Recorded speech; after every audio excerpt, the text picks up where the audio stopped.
We are so proud to have Dr. Angelo Moore and Nurse Virginia Bradford bringing the curtain down on the 50 Hoops Legends season 2022.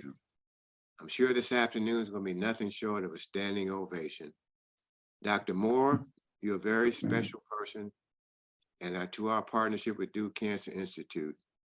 We met Dr. Moore during the pandemic, and though Duke Cancer Institute and Dr. Thomas Polacic has been a partner and legend for nearly a decade, Dr. Moore brought his underserved community outreach skills to the table with Dr. Polacic as a 50 Hoops legend.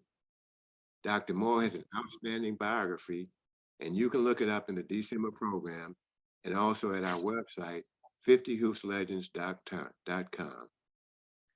And as we welcome all of our guests, as the founders of 50 Hoops, we count our spiritual blessings. The scripture that comes to mind about Dr. Angelo Moore is his dedication. And in Acts 20:32, and now I commend you to God and to the message of his grace, a message that is able to build you up. So keep it up, and thank you, Dr. Moore. Nurse Virginia Bradford, a legend, a friend, a cancer survivor, dedicated patient outreach advocate who carries the week on her shoulders. We love you so much. Though you've retired about a half dozen times, you're always back at it. And if there's a need, girl, wherever you are is where God wants you. I think of James 1:17, every good endowment and every perfect gift is from above, coming down from the Father of lights. God bless you, Virginia, and all you do. Miss Bradford's bio is also online at 50hoopslegends.com. And now that you know who the superstars are, let me tell you about the 50 Hoops Legends Evolution, Revolution, and How-To Solutions we'll present at the 50 Hoops Silver Anniversary as we celebrate next year in 2023. The programming will be off the chart with creative ideas and solutions, displaying samples of all the 50 Hoops has done over the past 25 years. We'll kick it off in the second quarter of next year. We'll let you know. However, in 2023, and since Legends love minis, we'll feature mini-series of live, virtual, films, documentaries, new breakout sessions focused on cancer and COVID and viruses in the news. First, our silver anniversary will take us back to our roots. 50 Hoops National Prostate Cancer Basketball Tournament and Health Fair Series. We're going to be featuring over 50 players you won't believe. We're going to have a hardwood workshop speaker, a disease updates by virtual speakers, and presentations to our legends basketball players, film documentary, and more. And because we're known for how we share the spotlight, some of our anniversary series will include co-hosts from other national African-American prostate cancer and cancer-focused health organizations. They'll tell you what they do and how they're outreaching virtually and live, show you that all of us are needed, and share and let them hook us up to some of their own national resources. That's called win-win. In a special area of focus like our health fair series, we'll honor the African-American men and women who blaze the community and faith-based outreach in each area of the country where legends preside. This series promises to add yet another level to our health education. And finally, two more items. First, our medical education series, Community Advocacy Site Training. We'll give away 3 ring handbooks at the events designed for researchers, clinical trials professionals, faith-based leaders, and stakeholders. And second, 50 Hoops Legends First Symposium. This is just a peek at the 50 Hoops Legends Silver Anniversary celebration. So stay tuned because we'll be in touch. We definitely want to thank our sponsors, Genentech, Bristol Myers Squibb, Merck, Gilead, and also Dr. Stuart Ackerman for their kind contributions to the year's events. And today we begin to merge into our silver anniversary with a survey that each of you are asked to complete following this event. It's going to be emailed to you as well.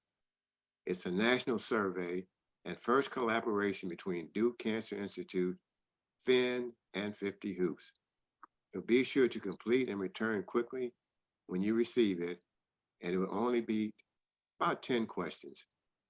And finally, most importantly, we want to thank each of you who have taken time to participate in the 50 Hoops Legends season. Whether you've attended a few times or all of our events, we appreciate and are honored by your support. Now we want to turn it over to our 50 Hoops newest board member who you can read about online. He's our chaplain, Dr. Lester Singleton. Amen. Thank you, Ed and Pat. Let us just bow our heads for a moment, if you will. Lord, as we present ourselves in your presence, we thank you for the simple things you have blessed us with. For you said that we can be thankful for the simplest things, you will with big things. So Lord, as we go forward, we ask that you will bless our conference and workshop today, and that you will smile upon it. And Lord, not just this event, but I ask your blessings upon every participant and their families. I pray that you will bless them with continuous health, peace, and joy. And last, Lord, I pray that you will continue to give Ed and Pat an even greater vision in 2023 for 50 Hoops. And we thank you, Lord, for this year's success. And we give you the glory and the praise. In Jesus' name, amen. Well, welcome everybody to our Hoop Legend Finale Prostate Cancer Workshop. I'm Dr. Angelo Moore. Thank you for the nice introduction, warm words of encouragement. I really appreciate it. And I just want to highlight a few things. I want to let you know the agenda we're going to follow. There's going to be several speakers, and at the end of all the speakers, we will have a question and answer session. However, I want you to put your questions in the chat, and if the speakers are able to answer those questions when they're not speaking, we'll try to do that. If not, we'll have the question and answer at the end.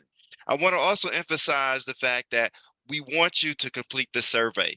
The survey will be coming from a person by the name, one of my staff members, Kirsten Ingraham. She's in the background. She's helping us with all the IT stuff. So I really appreciate everything Kirsten has done. Also want to highlight the fact that there are several organizations that's being represented today. We have the Duke Cancer Institute. We have the Prostate Health Education Network. We have Kentucky Nurses Association. We have Prostate Cancer Support Group of Craven County. And we have members of the National Black Nurses Association. So thank you for all the collaboration to make this event successful. And make sure you email or text your friends. If they have not registered, they can still join our workshop. So I'm going to introduce our first two speakers. They're going to come right behind each other, and I will come after them. The first speaker is Dr. Keith Crawford. He's the director of the Clinical Trials and Patient Education at Prostate Health Education Network, as we call FIN. He is a graduate of Prairie View University. He received his medical degree from the University of Texas in Houston and his PhD at Harvard University, where he studied cell biology and immunology. He developed competencies in the areas of genomic, proteomics, immunology, microbiology, infectious disease, and regenerative medicine. His research has led to novel discoveries in adult stem cells. The next speaker that's going to come after him is Mr. Victor Taylor. Victor Taylor is a prostate cancer survivor and chairman of the Prostate Cancer Support Group of Craven County. He is the founder and chairman of the Men's Endow for Christ group. He's a member of the Old North State Medical Foundation, member of Zero Tolerance to Prostate Cancer, and Zero/Us to group. He is a U.S. Army veteran. Of course, thank you for your service, Mr. Taylor. He's retired from the North Carolina Department of Public Safety and served as the former alderman for the city of New Bern.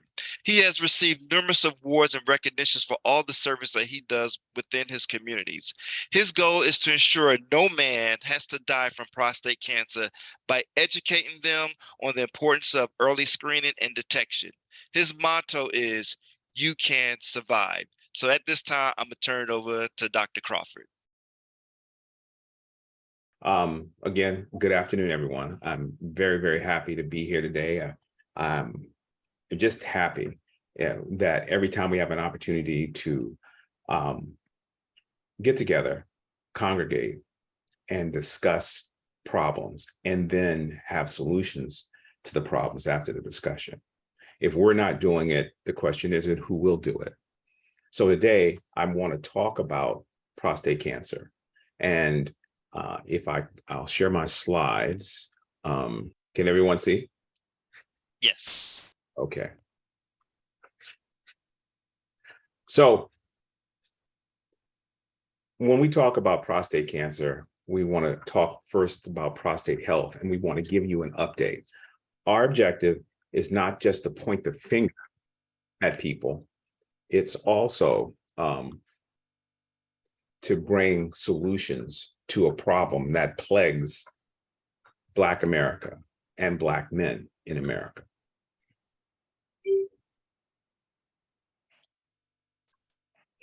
So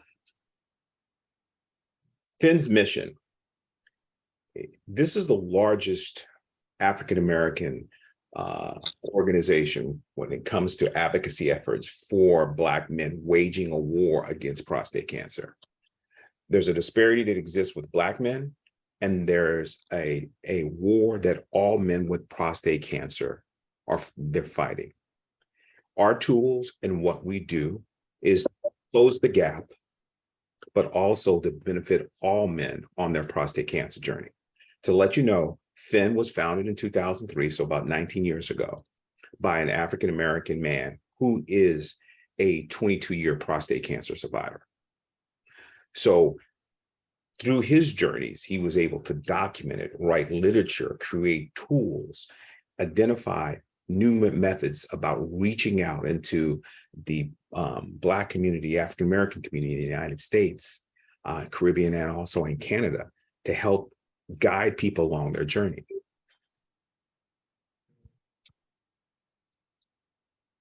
So what's important about PHIN, even though we're located in Boston, we have a US reach, and we cover about 95% of all the Black population in the United States. So from Boston to San Francisco to Washington and down to San Antonio. I had to throw that in there. There we go. So first, we have a message from our founder. We are facing an unprecedented prostate cancer crisis in our country for Black men, because we're hit hardest. PHIN is raising prostate cancer awareness through Black America and providing educational resources to address the disparity that exists in detection, treatment, and clinical trials. So I put this up because we talk about Black Lives Matter, and we talk about fatal shootings in the United States. And I bring this up as of November 2022, there have been 930 civilians that are shot, 139 of whom were Black. Now, if you look at the statistics, there's 42 fatal shootings per million of population. But that is a problem that exists in our society. But has anyone alerted you to the problem that exists when it comes to prostate cancer? Now, this is an alert that you haven't seen published. This is when we go through and mine the data and bring it to you. New prostate cancer cases are predicted to increase 54% between 2019 and 2022. Have you heard that? The majority of people have not. The president of the United States came to Boston and talked about the Moonshot Initiative, and there was no discussion or mention of prostate cancer. This information isn't from Dr. Google, it's from the American Cancer Society, but it hasn't been displayed in this fashion. But what we do know is this: the American Cancer Society states their findings that prostate cancer earlier through PSA testing and advanced treatments help lower the death rate of prostate cancer by 4% each year between 1990 and 2013. But there was a problem. Between 2013 and 2018, the death rate is no longer dropping, it's increasing. Again, let's look at the numbers. I mentioned this before. If you compare prostate, breast, lung, and bronchus, and colorectal, these are major cancers in the United States, the top. We recognize that if you look at the numbers, here's my pointer. If we look at breast, 2019, it was predicted. Now, let me backtrack a little bit. These are predictions by the American Cancer Society. They don't represent the hard factual numbers because it takes 4 years before all this information is collected. So, but their estimates are 268,000 in 2019, and it was the increase to 287,850 in 2022. Now that's about 19,000 increase, which is a 7.2% increase. Same thing with lung. There was going to be increase over the 4-year period, which represented about a 3.9% increase. Colorectal was a 3.7. But when you look at prostate cancer, between 2019 and 2022, the American Cancer Society is predicting a 54% increase in prostate cancer.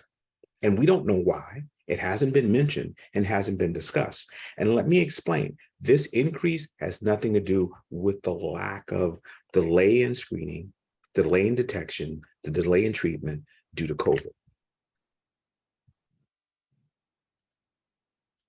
I always like to break up the information. And that means if you look at all ethnic groups, you really hide the story that's there.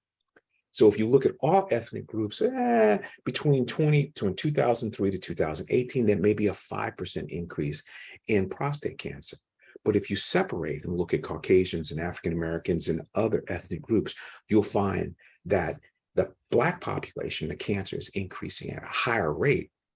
And the numbers between 2003 and 2018 suggest there was a 4% drop in the Caucasian population. I'm not pointing the finger at any particular group. I'm just turning the light on the room to make us aware of the problem that exists. So I believe, just like everyone else believes, if politics are local, cancer is local. So if we're looking at North Carolina, 100,000 Black men in North Carolina, per 100,000, there's 178 new cases. Now, this is 73% higher than white men in North Carolina. The death rate per 100,000 is 41.4 deaths.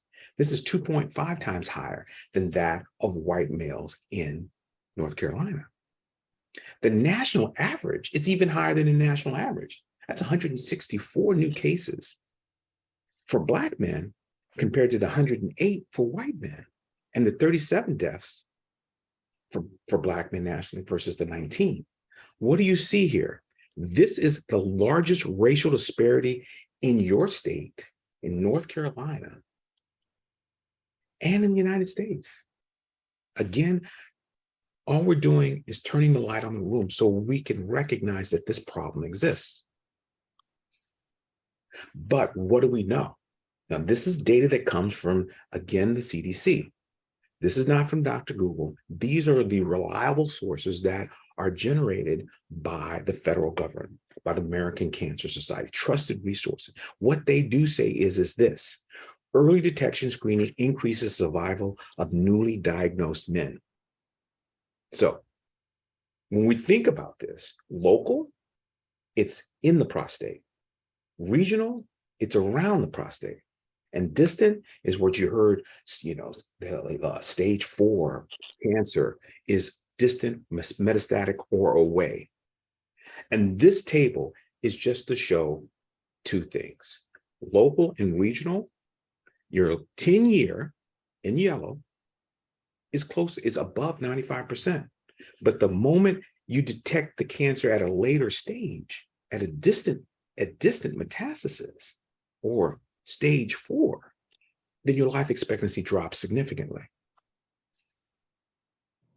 So again, the American Cancer Society demonstrates that between 2000 and the mid 1990s to 2013, it was the death rate was dropping, but now it's on the increase. So what are we going to do about it?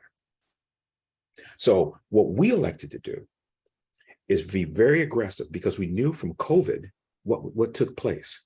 COVID delayed detection, screening, delayed detection, delayed treatment, and interfered with the ability of people to participate in clinical trials.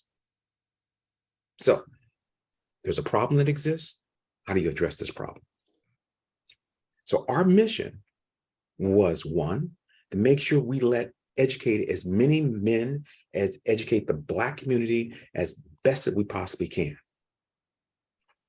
One in 6 Black men will be diagnosed with prostate cancer and die at a rates anywhere between 2.4 times to even 2.7 times. And if you were to look closely per county, that varies dramatically. Again, this is the largest racial disparity of any type of major cancer for men and women. Men diagnosed with early stage prostate cancer have a 10-year survival rate. That's the bright side. That's why we have to get this message out. That's why we have to screen early. But men diagnosed with later stage, that stage 4, that metastatic disease, their 10-year survival rate can drop from 35 to 18%. So let's step back just to give a kind of good overview of the anatomy. It's important. So when you're going to the doctor and they're asking and they're doing an examination, you have to know where the prostate is. Majority of men don't know where the prostate is. Now, if you look at this, if you can see my cursor, if you look at the cross section of the human body, you'll see the cursor wrapping around in a circle over the bladder. There's a tube that passes through the prostate, which is this orange tissue, and then out. That's the prostate.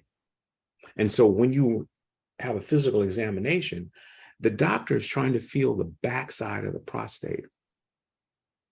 But that's not always effective, especially for Black men. So I showed you what the anatomy looks like. Let's just put everything in perspective. The prostate is about the size of a walnut. So we know what the walnut looks like, and we know what a lemon looks like. So that's what we're working with. And then the urethra, the tube that goes through it.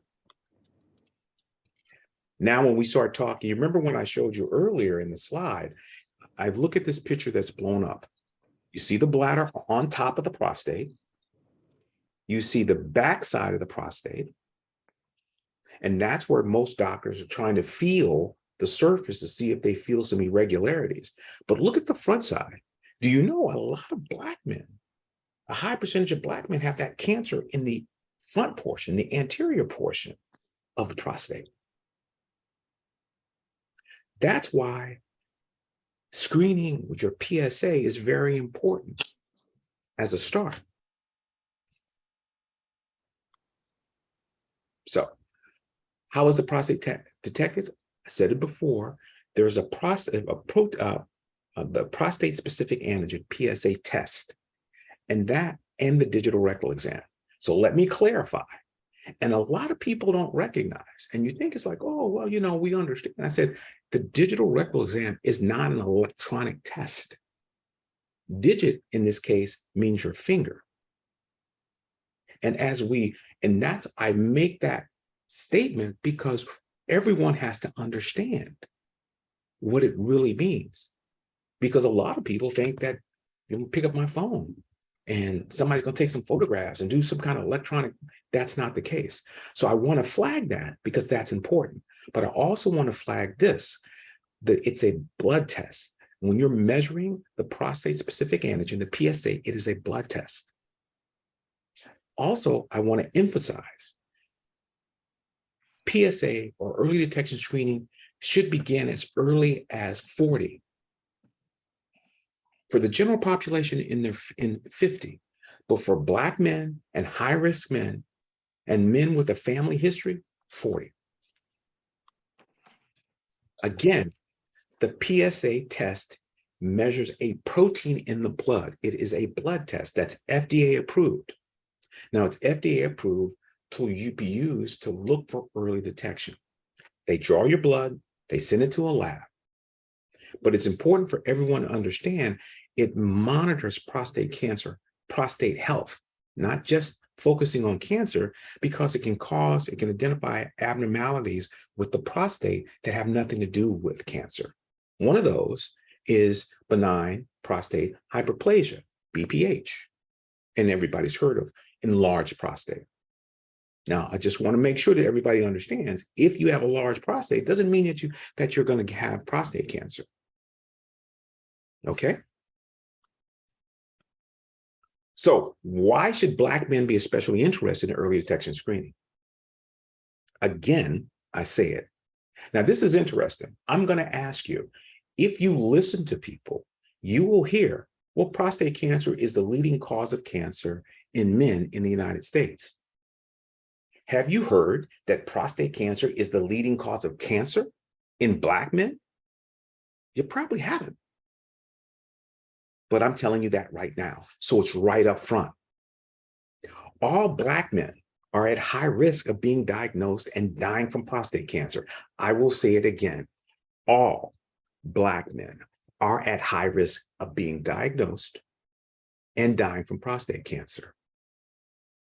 The incidence of prostate cancer in Black men is 73% higher than white men, and we die at over 120% higher rates.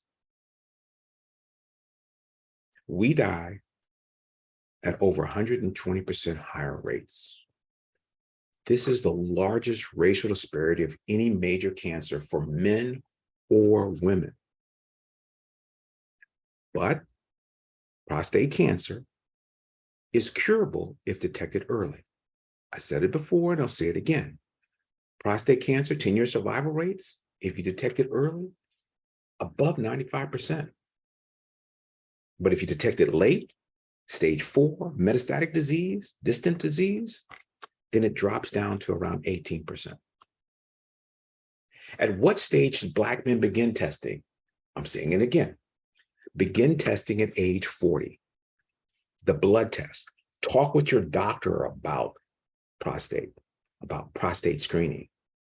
And don't get sidetracked with the digital rectal exam, because the objective is to get the test, to get the baseline reading for your PSA. If you see changes or abnormalities, then it may move towards repeating the test, getting a digital rectal exam, and then other diagnoses or tools that help to better measure or evaluate the prostate. Again, when we talk to you about, when Finn conveys information, we convey information, the recommendations that from American Cancer Society, the National Comprehensive Cancer Network. I flagged this organization because this is the organization that's responsible for writing the guidelines that doctors have to use when treating you for your cancer. Our program uses that information, and it's approved by them. In addition to the fact that Thomas Farrington, the founder of Finn, is part of that prostate organization panel.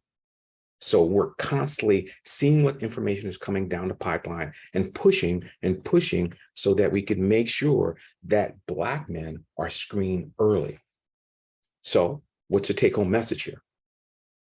Talk to your doctor about your PSA test and DRE at age 40. What are some signs of prostate cancer?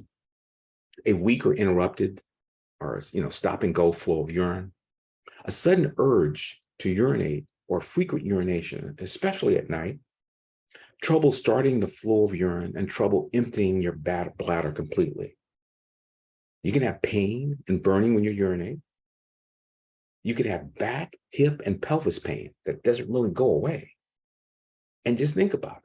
You can also have shortness of breath, feeling tired, a fast heart rate, dizzy, pale skin, which is caused by anemia. But if you have these signs, please talk to your doctor about it.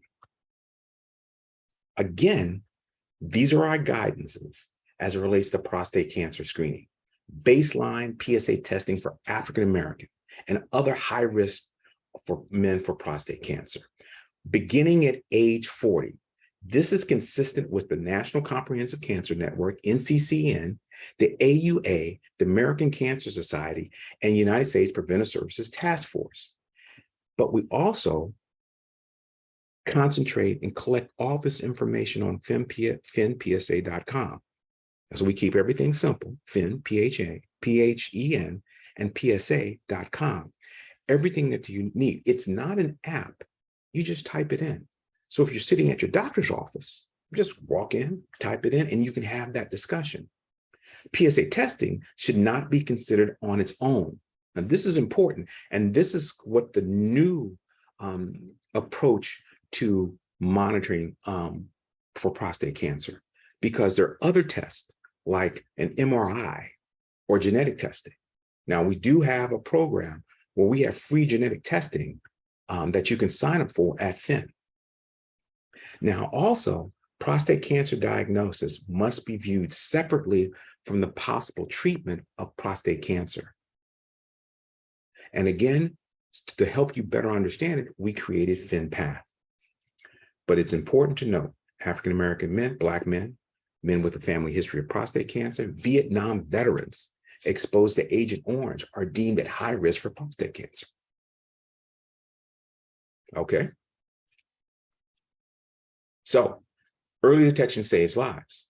But then, now that you've been detected, what do you do?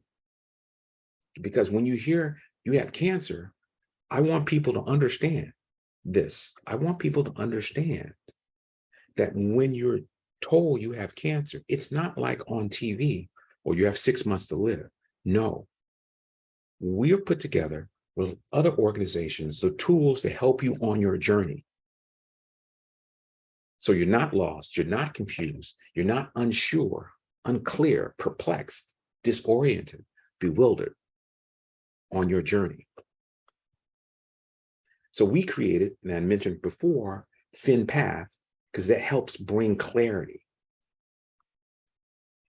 And FinPath, when you're facing cancer, whether it's initial diagnosis, if you look at the top gray box, then we organize at your fingertips all the treatment options that are available to you. These treatment options that we put on this website have been sanctioned, approved by the National Comprehensive Cancer Network, NCCN. So you have the initial diagnosis, and then those people who are already prostate cancer survivors, recurrent, after surgery, after radiation, or you're in advanced stages, or even if you have castration resistant, where the cancer is not responding to your treatment anymore. Now, one other thing that's going to be important here is this. Did you know that clinical trials are also part of your treatment options? So I will say it again. Clinical trials are part of your treatment options. And it's clearly stated over and over again that you will get your best care if you participate in a clinical trial. I'll say it again. You will receive your best care if you participate in a clinical trial. The second thing is this. You're not going to get a sugar pill or a placebo. You're going to receive the standard of care. And then the clinical trial or new drug is the cherry on top of the standard of care. So if someone says they're going to give you a placebo if you participate, that's not the case. And matter of fact, if you're in a clinical study, there are certain studies, if they see that people are performing better on their clinical, they will shift you over. So you can have participated, or you'll have access to it. Now, I bring this up as another reason why Black men need to participate in clinical trials, because one, there's not a lot of Black men participating. And this is an example of an immunotherapy. That means when you use your immune response to help fight the cancer. This was created in 2003. It was FDA approved in 2010, but there was a little bit of information that said, it looks like it works a little bit better in Black men, but we don't really have enough information to make. So we had to wait 7 years to find out. It did not work a little bit better. It was significantly better. I mean, you're talking about extending the life expectancy over a year, over a couple of years. But because we didn't participate in the clinical trial, we had to wait. All those Black men between 2010 to 2017 who didn't know about it, didn't have access to it, didn't know, passed.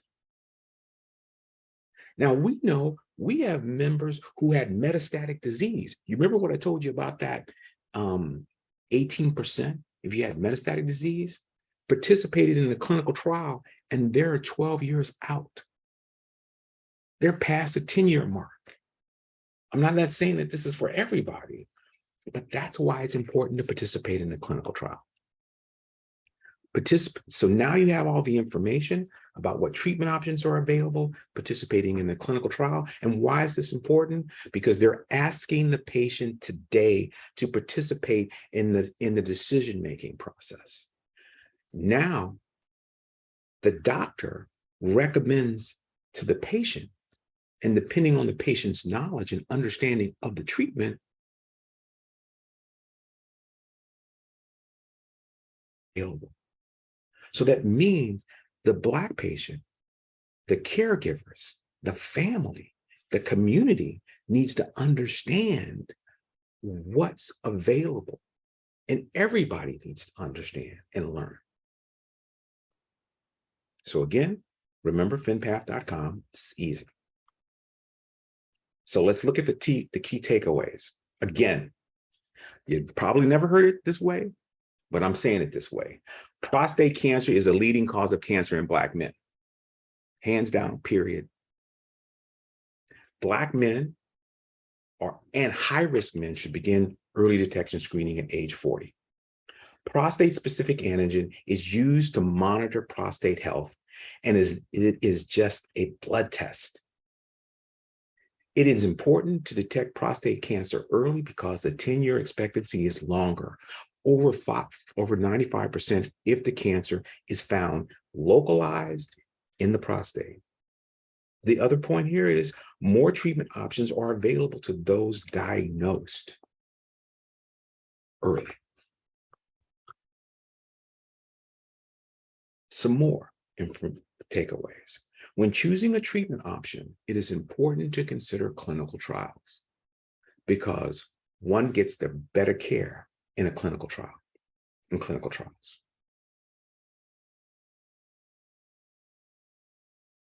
Heirs, medical service, and low to no cost.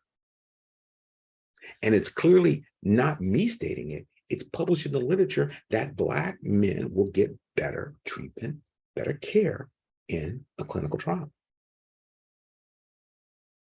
Also, Black men need to get genetically tested because we're moving to the 21st century medicine, not the 20th century medicine, horse and buggy.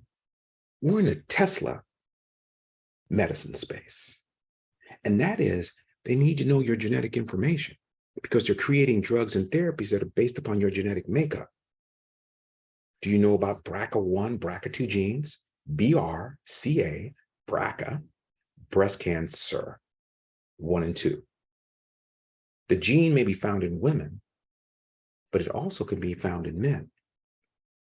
And if men have that in them, they have a higher incidence of a certain type of prostate cancer. And it's important because if you have that gene and your spouse does not have it, you can still, as a man, pass on that genetic information to your daughters and your sons. Genetic information is important. So you can always go to FinTrials, and we have the Promise Registry portal that's there. It's free. Fill out the information. They'll send the information to you. It's just saliva in a tube. You send it out. You don't have to go anywhere. Again, pancreas, prostate cancer, ovarian cancer, breast cancer are genetically linked. So just because someone has breast cancer in your family, that genetic information, that genetic alteration may also influence whether or not you have prostate cancer. The future of cancer care is understanding one's genetic makeup. Excellent. Thank you very much, Dr. Crawford. Now we'll hear from Victor.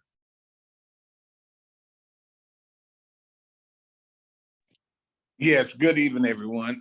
Again, thank you, Dr. Moore and 50 Hoops for the invite. I am thrilled to be here to talk about it. As Dr. Moore said, my name is Victor Taylor. I'm a prostate cancer survivor. It's going to be real hard for me to sit still whenever I get to talk about prostate cancer. I want to actually move around. I want to get excited. I want to just let people know the drive that I have for sharing prostate cancer. And what I'm going to tell you a little bit about today to get started. I won't be as long as Dr. Crawford, but Dr. Crawford, I want to thank you for that informative presentation. It's like one of those, when you're in church, they do a welcome and then they come back with the response. I'm gonna do a response. If what Dr. Crawford has put out is gonna be an evidence of what this workshop is gonna be, it's gonna be a great workshop. So again, thank you, Dr. Crawford, for that great presentation, great information. I want to tell you a little bit about my testimony, my story. Dr. Sidney Bonwell, a Black physician here in New Bern, been practicing for 70 years. He just retired. He started the prostate cancer support group in 1989, and he started in September doing a free prostate screening. And at that time, I had came back after serving in the military. I came back and I heard about the screening, but I knew nothing about prostate cancer or any other types of cancer. So I decided I want to take some men to get tested. So I took 3 van loads of men to get tested. And at the same time, I was not going to get tested. On the last van load, as the last individual, I was sitting there and I'm just going to say, God told me to get up and get tested. So I did. Out of the 3 vans, I was the only one came back positive for prostate cancer suspect. So that told me right then. So I had the screening, came back. I had the biopsy. Everything came back. Yes, you have evidence of prostate cancer. So I had a decision to make, whether do something or do nothing. At that time, I started doing education. I said, well, I can't live with a cancer in me, so I have but one choice, to do something about it. And at that time, I had the surgery and had my prostate cancer, prostate removed, as well as radiation, 8 weeks of radiation. At that time, I did not know anything about prostate cancer. I didn't know anything about cancer at all. I knew anything about a support group. My family had no cancer at all in the entire family. So I was just like a fish out of water. I didn't know which way to go. As Dr. Crawford shared that information, that slide in reference to lost, confused, that's where I was. And so at that time, I decided, well, my objective in this walk was to make sure no other man had to go through what I went through when I was diagnosed. So I started going around, as Steve Harvey said, as they say about Steve Harvey, he's the hardest working man in show business. I decided to make myself the hardest working man in prostate cancer in the state of North Carolina. So I started doing that, and my journey was to inform and educate men of the importance of screening and early detection. As you talked about, Dr. Moore, earlier, my motto is, you can survive. I don't know if you all can see it. This is a sign that I carry with me that said, you can survive. And that's my motto. And the way you survive is early detection, early screening. So make sure that I'm gonna make sure our guys are educated the importance of PSA, the DRE, getting tested, whether it's through your primary physician, whether through a urologist, oncologist, even the guys that does not have insurance, and I direct them to Mercy Clinic. We have a Mercy Clinic here that also does the screening. So I make sure they get there to get that screening annually. As Dr. Crawford said, at the age of 40, African-American men need to start getting tested. And that's annually. Just because it's 40 does not, you need to jump 3 years, 2 years. Every year you need to get tested, screened for the PSA or DRE. And the other thing I want to talk about is survivorship. They talk about survivorship, and that's the important thing after you have gone through a procedure, prostate cancer, or any other types of procedure. A survivor is number one, we consider as your spouse, significant others, caregiver. And one of the things that I consider really important is a prostate cancer support group. That was very valuable too to me when I was diagnosed. I was able to sit in the room with other men that's gone through it or has gone through what I'm going through at the time. So that was a very revealing and informative group to be in. So I started going to my meetings, and then I became the chairman for my prostate cancer group. And by the way, we're the best, the greatest support group in the whole state of North Carolina. I just want to throw that out there. We are the best. No doubt about it. We are the best. I have 110 members on my roster.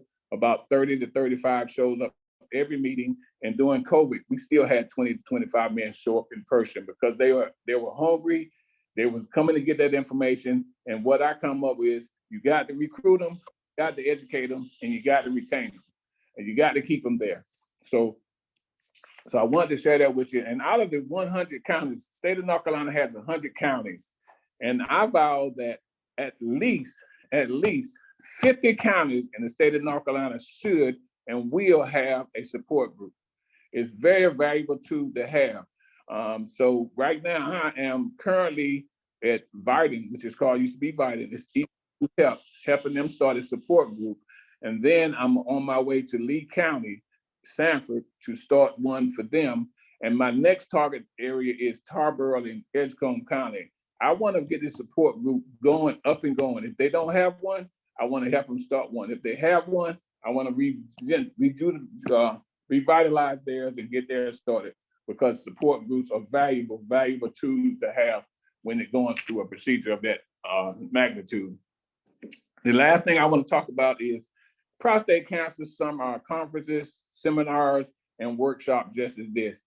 These items, tools are very important to educate myself and educate others on the new research that's coming out, the new testing that come out, so I can share with my guys so they can be updated and abreast of what's coming down the pipes here.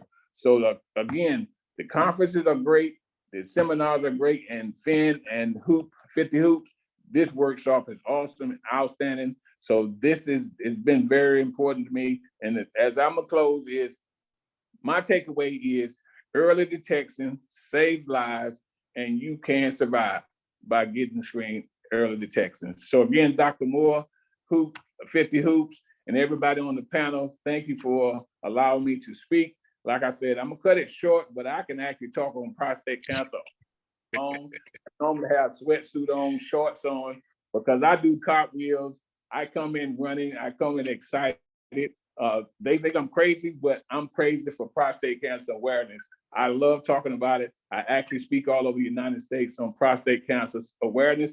So I love to talk about it. So I'm gonna shut up right now, Dr. Moore, and everybody.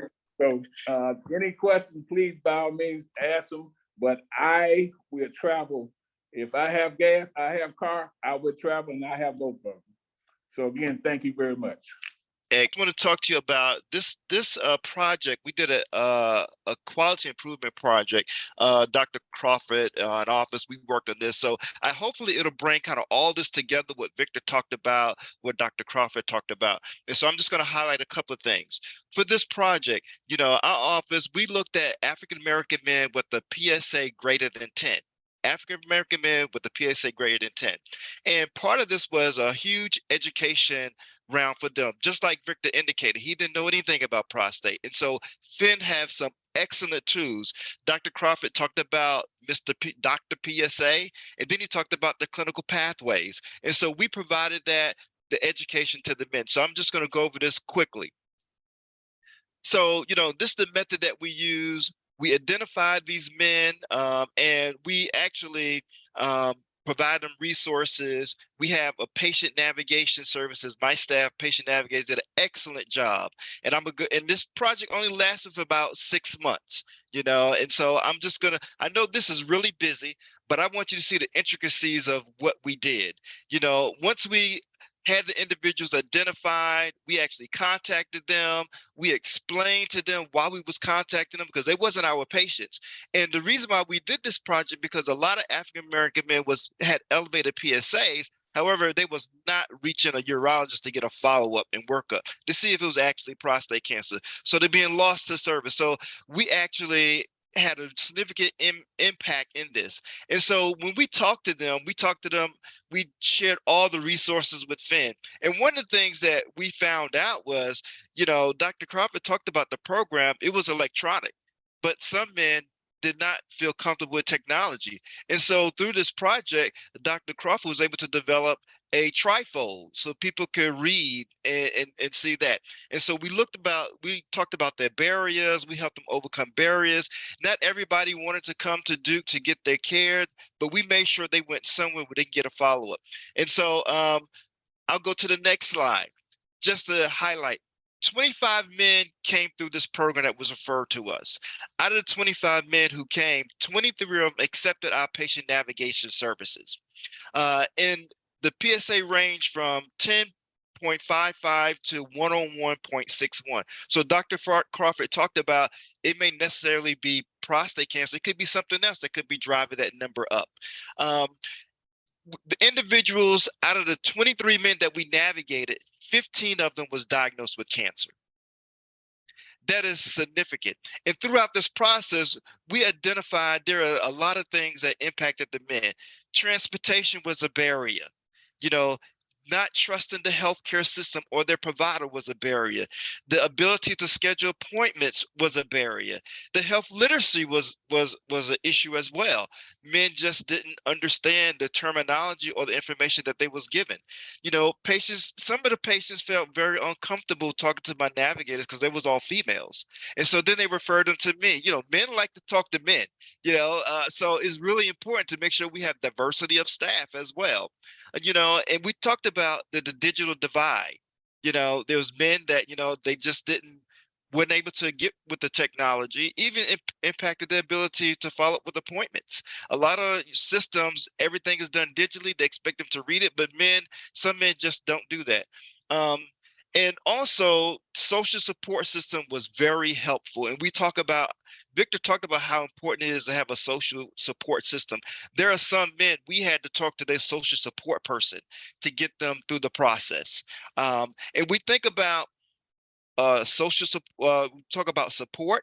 You have a spouse, but there's a lot of men that don't have a spouse. They also need support. So we need to make sure that we are understanding that when we talk to these men. So overall, basically, what we did was we incorporated patient navigators to help them navigate the system, to help them with their appointments. We identified the barriers that they had and allowed these men to get to their appointment, to get a workup, to find out what kind of condition they was in.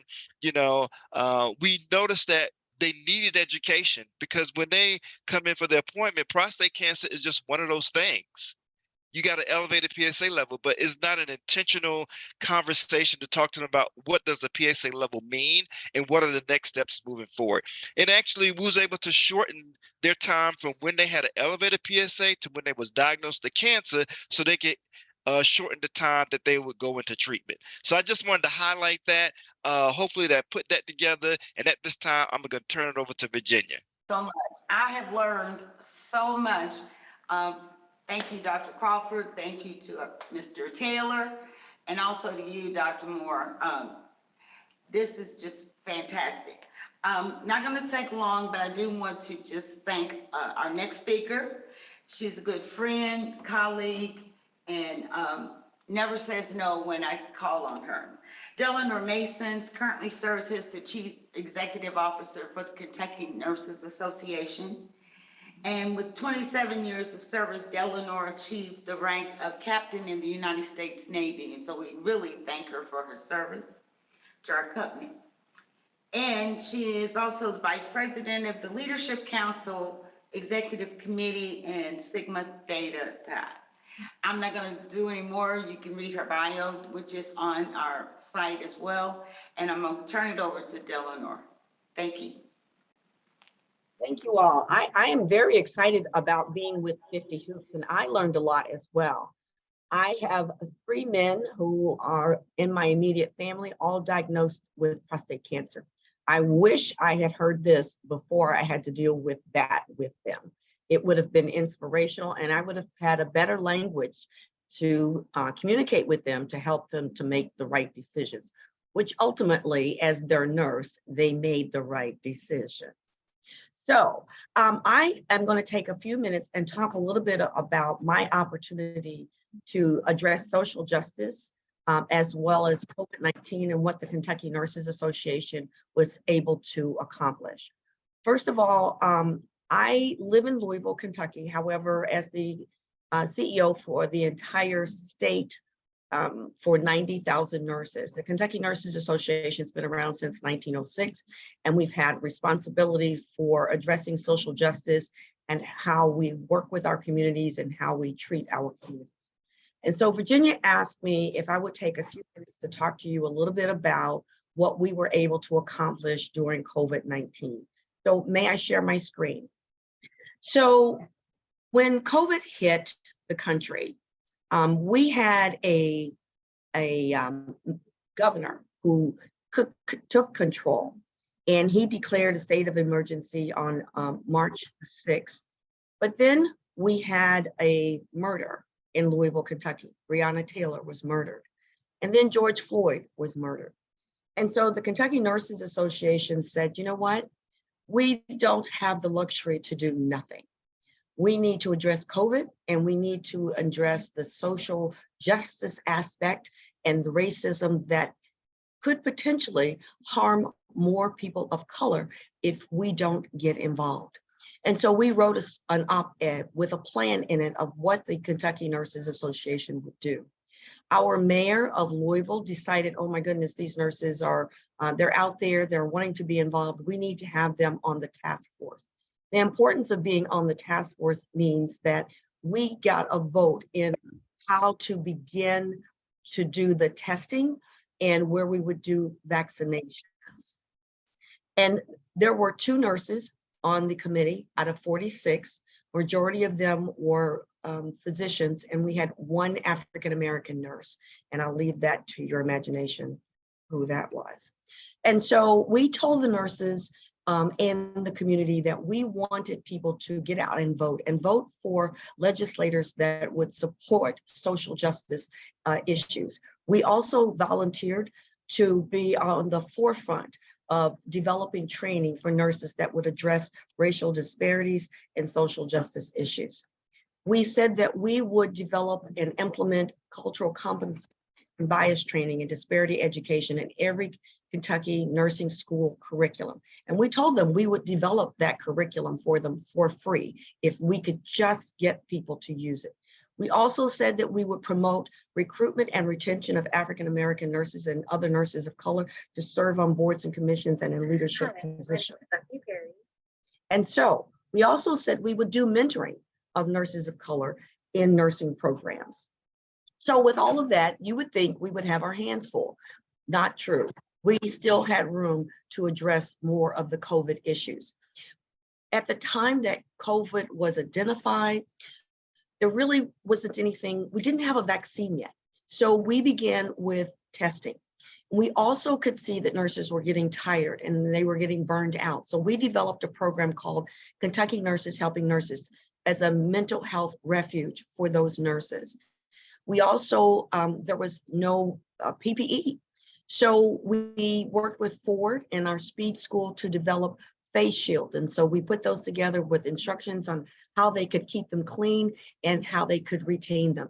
We made signs and we put them in the yards of the nurses as well as in every hospital and in a lot of the nursing homes. And the reason we did that is we wanted nurses to know that we were supporting them. We knew they had to go to work every day to take care of people who were dying and people that they couldn't save. But we wanted them to know we are in your corner.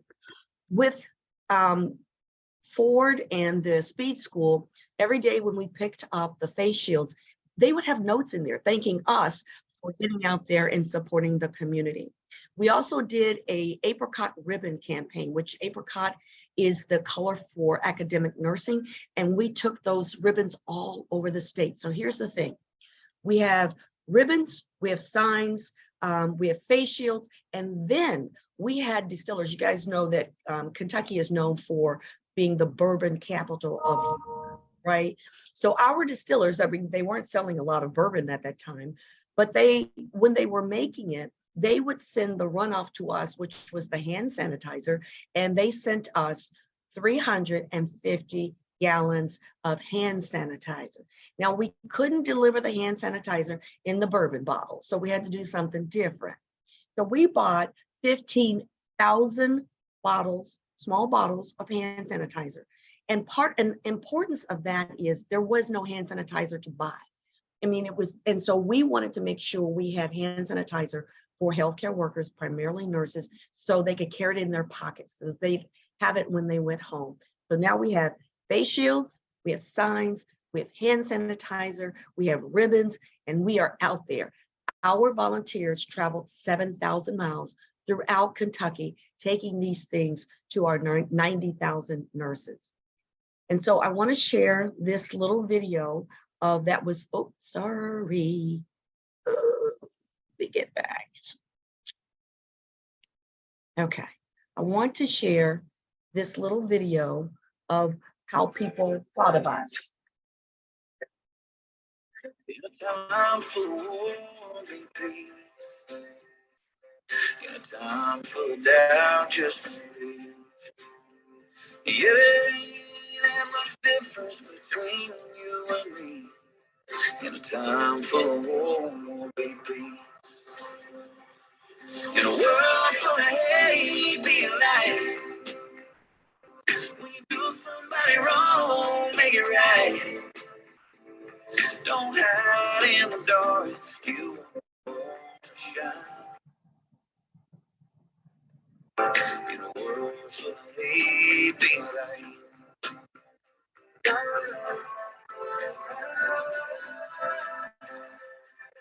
In a place that needs change, you make a deal. In a time full of noise, just listen. Oh, don't hide in the dark, you were born to shine. In a world full of hate, be alive. In a race that you can't win, slow it down. Yeah, you only get one go round. Cause the finish line is 6 feet in the ground. In a race you can't win, just slow it down. In a world full of hate, be alive. And I want to start the Q&A off. I have a question for you, Dr. Crawford.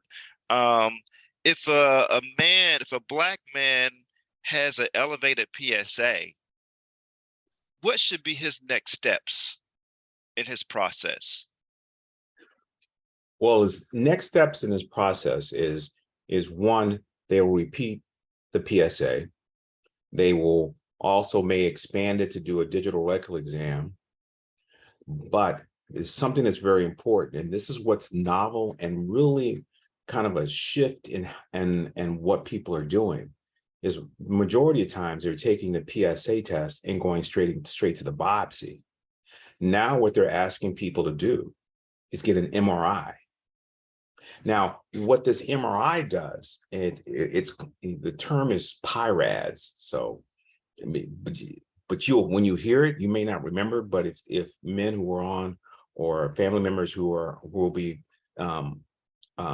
serving as caregivers or support, it's a PIRAD. So basically, you take a snapshot of the tissue, and it gives you the architecture. Is it smooth and uniform, or is there the irregular shapes and patterns that are showing up in the tissue?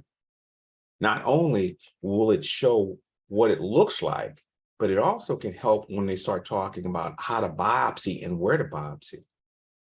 So this, something that I said before, that when the PSA goes up, it could be related to prostate cancer, it could be related to a benign problem. But now that you take this snapshot, and if you have a PIRAD score of 3 and above, one would suggest that maybe you may have something suspicious and you should go on to getting a biopsy.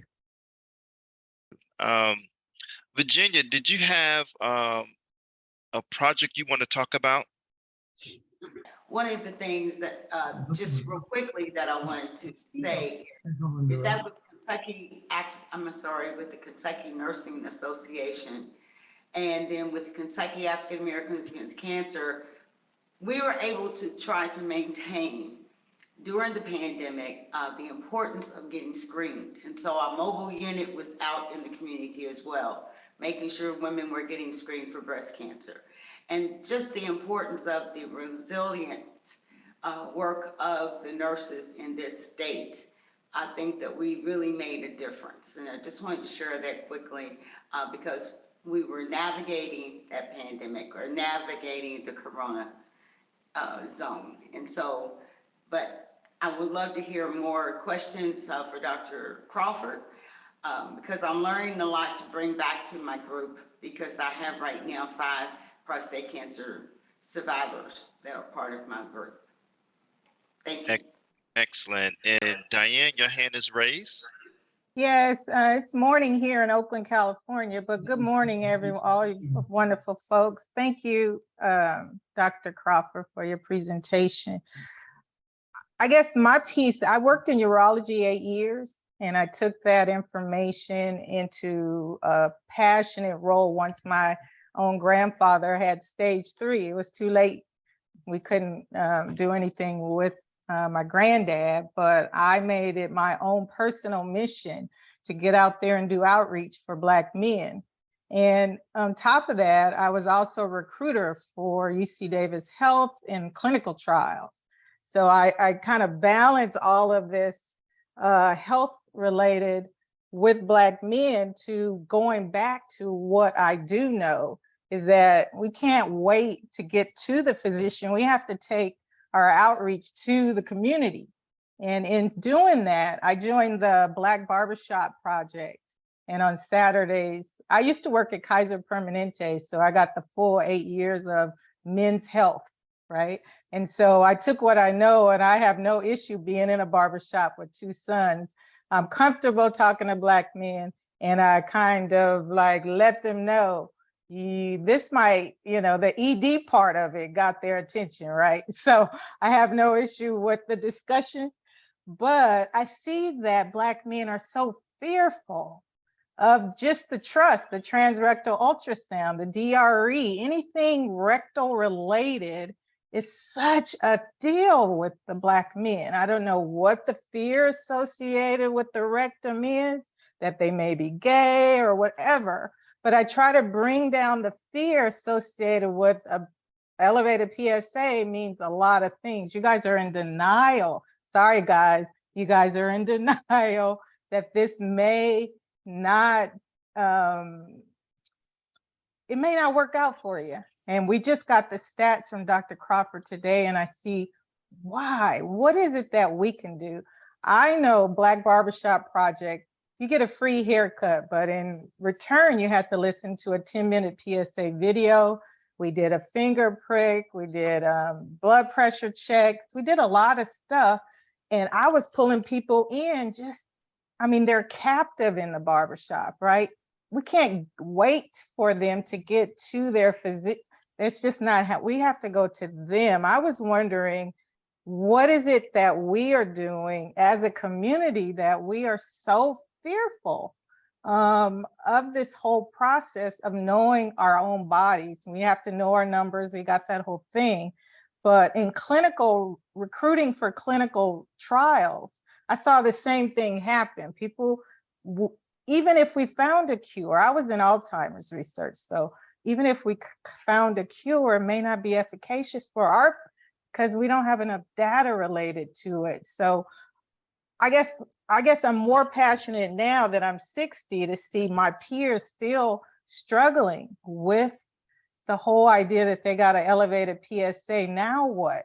So Victor talked about the support and the community.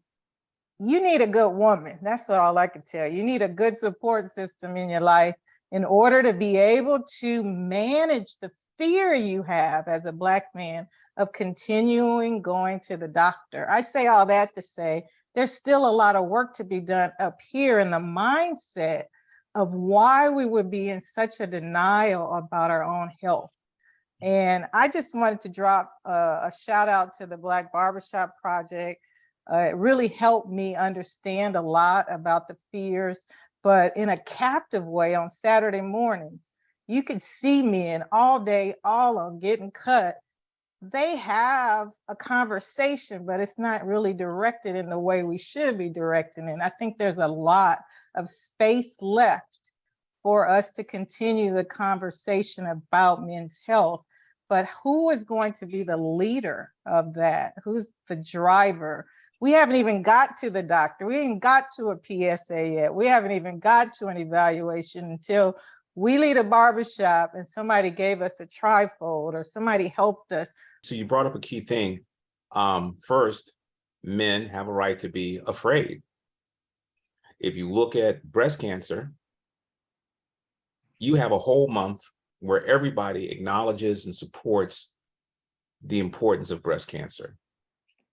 And Prostate Cancer Awareness Month, September, just goes by. No blue socks, no blue shirt, no blue scarf. People don't even remember. But one thing with that I want to go with Victor. So Victor made a key point, and I think that he would be better to answer this. And you said it also, it's about the support and the fact that a man's delivering the message, but it is community, a need of support, and to also have somebody as an ambassador who has the disease. It comes up. So Victor, I'm gonna pass the baton on to you. Yes, thank you, Doc, for that baton. I definitely take that baton because this is a passion for me, support groups. As Miss Diane said, the men that I speak with, I speak all over the city, whether it's African-American, Caucasian, Mexican, Hispanic. Their first thing is they are worried and concerned about the DRE. And part of my speech is uncomfortable for a moment, but worth a lifetime.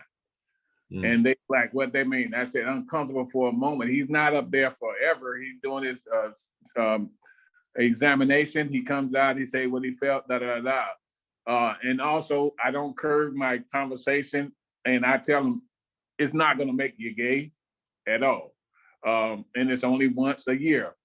But support groups, and then Dr. Crawford talked about September and October. As in September, you hear nothing about, I love my light blue and I love my blue when it comes to prostate cancer. I'm gonna wear something blue when I speak on prostate cancer. But as you said, September, you get nothing at all.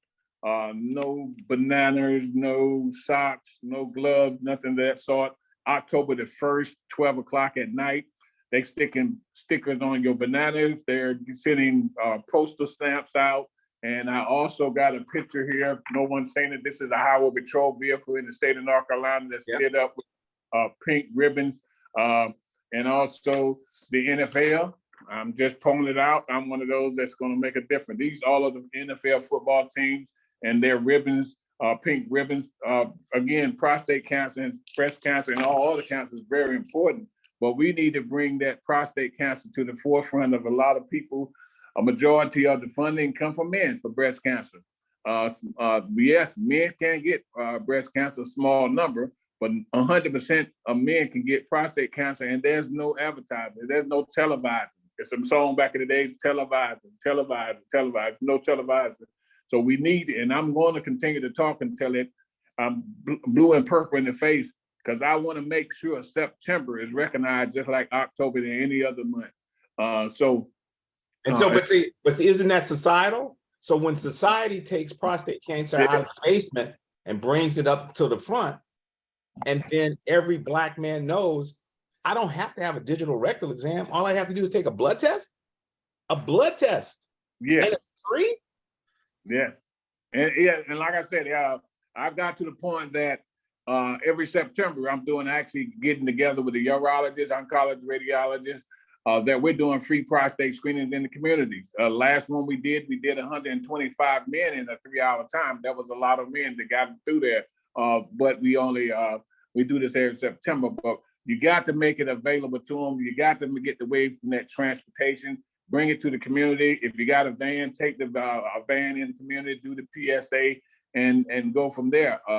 Make sure they get tested. So support groups are very, very valuable. Again, I'm gonna keep saying that we are the greatest support group in the state of North Carolina. But you know who's helpful also is sometimes we got to go back to where we came from. Right. So not free, but sometimes we got to go. Folks got to go back to the church. Right. Bingo. Because we've always used the church as a foundation, as a leap off point. And so this message can be disseminated between churches and HBCUs. Bingo. Absolutely. And I want to yield the Q&A because I know Delanor got disconnected. So I want to yield and see if you have any closing remarks, Delanor. I apologize. I'm in a hotel. I was doing a speech this morning, but I didn't want to miss the opportunity to be with you all. So I tried to jerry-rig something that would work, and it didn't work very well. But in closing remarks, I want to say that I think that this is a very important subject matter. And as a nurse, I am constantly out there addressing these types of issues for our communities. And we need to do more, and we need to become very comfortable having the difficult conversation. As I mentioned before, the 3 most important men in my life all diagnosed with prostate cancer. That says a lot in terms of the importance to me for having this conversation. So thanks for the closing remarks. Thank you. We understand technology can be the issue. Sheila Patterson, your hand is raised. Actually, it's my husband who wants to ask the question. Yes, sir. Dr. Crawford, my question goes around the, you mentioned about the Finn study and use a PSA level of 10 to start out with. And part of my story is being comfortable with a doctor when your level is not that high. I was using a level of 4 as a maximum. My PSA was never more than 3.64. And I was told because they didn't feel anything digitally, I didn't have any other symptoms, that I was okay. But I'd been plotting my PSA. Right. Were it not for a fill-in doctor that came in and said, well, being a Black person and with the spikes they saw, every few months a spike would come in and it would go back down to 3.6, but it never got over 4. He said I would have a biopsy. And so I took his word. I had a biopsy. They found cancer in 2 different places, but I was asymptomatic. So I was just want to add that part by being comfortable. If you're under the level, you can be very comfortable and you can still have a problem. Well, you said, because I don't think we ever said anything about PSA levels of 10, because we don't monitor that way. There was something in your presentation where you said you picked people that had 10 or higher. Oh, no. That was a special project we was working on. That was a special project. And these are men who had already been diagnosed and who had already had elevated PSAs. And so they had to put them in a group because these are the ones that had to go back out. They had an elevated PSA, but then I don't think they were lost to follow up. And that's kind of it. Okay. Then. On our end, what the whole objective is, when you're 40 and you're Black or you have a family history, you need to start screening. And exactly what you're doing, what you were talking about was mapping your PSA. Yes. And then if it doubles in a 6-month period, even if it's not 3, even if it went from 1 to 2, right, quickly, then you need to start talking to your doctor about what's the next plan with that. So it's time to be proactive. So and the points that you bring up, you took control of your prostate and your prostate health. And Right. that's extremely important. And I bring it up because physicians are our consultants. We're in the driver's seat and we have to take better control. And I also want to flag, my mom was a nurse too, so she beat that into me. Okay. I just wanted to add something, Dr. Moore, if I have a moment. Sure. That it relates to what we're doing here again in Louisville with the Kentucky African Americans Against Cancer. We're looking at, making Father's Day prostate cancer awareness and doing community-based screenings. Also, we are working with the churches and training our ambassadors. We have survivors that are in various churches that go out and also speak when we're doing presentations in the community. And then at the Kentucky State Fair, we're out there for 11 days, and we also have a mobile unit that's there where we're able to do the PSAs and the digital rectal exams for any man that comes through the state fair.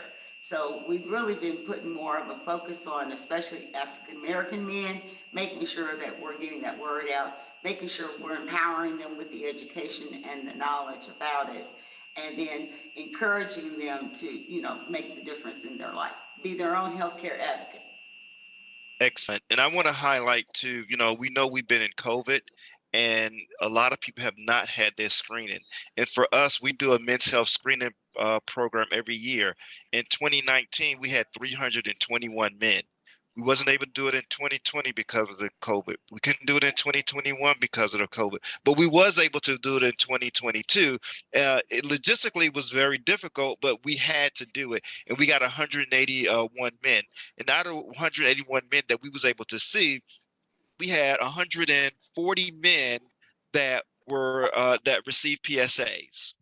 And 125 was within the normal range. We had 15 that was outside the normal range. So my staff, we're following up on them, making sure they get additional follow-up. So at this time, I want to go ahead. Thank you all for your time. Wish we had more time, but I'm going to turn it back over to Pat and Ed to finish us out. I just want to add that we've been doing these programs for a long, long time. This is one of the best programs we've ever had.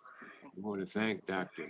Moore, Dr. Crawford, Victor Taylor, Eleanor, Virginia, all of you. And something none of you know, and I need to bring it out now. I'm very proud of it because of my wife. I am a 25-year prostate cancer survivor because of my wife, who one day told me, go down and get screened. I didn't think I needed to go down because I'm an athlete. Next athlete was playing pro basketball, so I figured I didn't need any screening. My health is good. But I went down to have one PSA, and there it was. The doctor said had I waited another couple of weeks, I probably wouldn't be around because my PSA was so close to spreading, and he caught it just in time. So I thank all of you for being a part of this program. We want to continue to work with all of you next year and the years to come. Absolutely. And at this time, we want to ask Dr. Moore to pick someone to receive our $50 gift card. Just pick someone. Yes, the person I will pick is Kareem Salomon. Okay. We need to get Kareem's email address so I can get his address and send the gift card to him as well. Thank you. Okay. Again, thank all of you. This is riveting. This is absolutely a slam dunk closing. Thank you so much for all you guys have done. And you are going to all be involved in our silver anniversary. You can count on it. All right. All right. Trying to get there.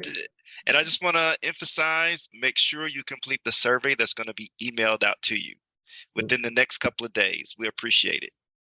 I wanted to say one thing with that, the importance of the chief medical officer of the family. So if you can give the chief medical officer of the family a hand. Yes. Okay. Dr. Crawford and I, we have designated the women in our lives are the chief medical officers. Oh, God bless you all. We say He's the king of the castle, but I own the castle. Well, Okay. say- Somebody got to keep us in line. We're gonna have Dr. Lester Singleton take us out with prayer. Please. Thank you, Dr. Singleton. Amen. Amen. This has been, I tell you, it's been awesome. And let's just close out. It's just been a very, very positive note that we're closing out, and we just have to give all praises to our Father. And Lord, that's what we're doing right now, Lord. We're just giving you all the praises. You have blessed all the participants, Lord, Dr. Moore, Dr. Crawford, Victor Taylor, Eleanor Manson, Virginia Bradford. Lord, you just impact them with so much knowledge that they are presented to us. And Lord, I pray that you would help us to just take this knowledge that we have received and just share it with someone else in our community, Lord, because it is so important for African American men and women. And now, Lord, as we dismiss from this conference and workshop, but under no circumstance do we dismiss from your holy presence. Continue, Lord, to lead us and guide us, and we always will be grateful and say we thank you for even the little things, Lord, and we give you praises. In Jesus' name we pray. Amen. All right, for everybody, Merry Christmas, Happy New Year, and we will definitely be in touch. Thank you, God, so much. Thank you. God bless. Right.